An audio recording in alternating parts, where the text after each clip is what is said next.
principe qu'on a une espèce, certes différente de la nôtre, mais qui encapsule son information sous la forme de quelque chose, de manière répétitive, avec les mêmes règles que nous, c'est-à-dire la même image représente la même chose. Finalement, c'est peut-être un message publicitaire en disant qu'il y a des soldes sur Altaïr 5. Voilà. On en revient toujours à la notion qu'on est persuadé que le message puisse être important, mais essayez d'imaginer un extraterrestre qui reçoit la plaque, vous savez, de voyageurs, avec deux personnes à Japon en disant mais ça c'est absolument répugnant.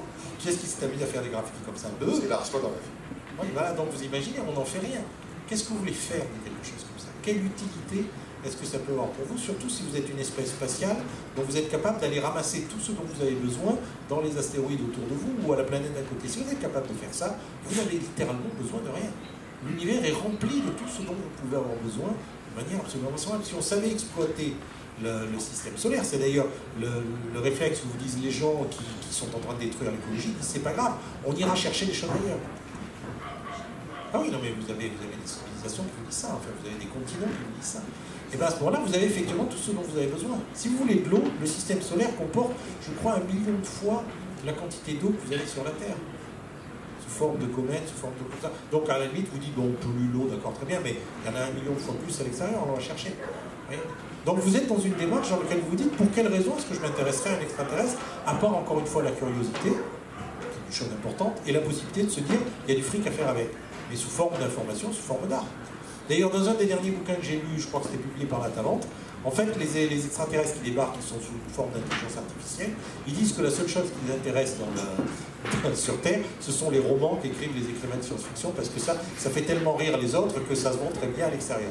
Et là, ils ont capturé une autrice de science-fiction sur Terre, qui commence à leur dire, vous avez entendu parler de royalties, de, je sais pas, de copyright, de droit, je sais pas, ce que vous faites, ça s'appelle du piratage, et on n'aime pas ça, etc.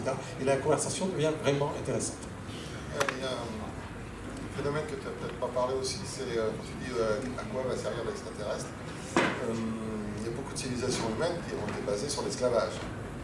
Ça aussi, ça peut être un thème très intéressant pour récupérer les esclaves à bon prix.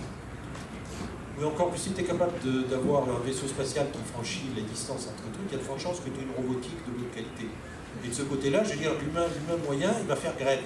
Donc à la base, on se dit, un robot, bon, on sera beaucoup plus tranquille. Moi je suis désolé, si j'ai à choisir entre prendre 50 gilets jaunes et 50 robots, je veux dire, pour de simples raisons d'efficacité, je prendrai des robots. Ce qui ne veut pas dire que je ne discuterai pas avec les gilets jaunes, ça veut dire simplement que s'il s'agit de faire le boulot, ben, les robots feront le boulot.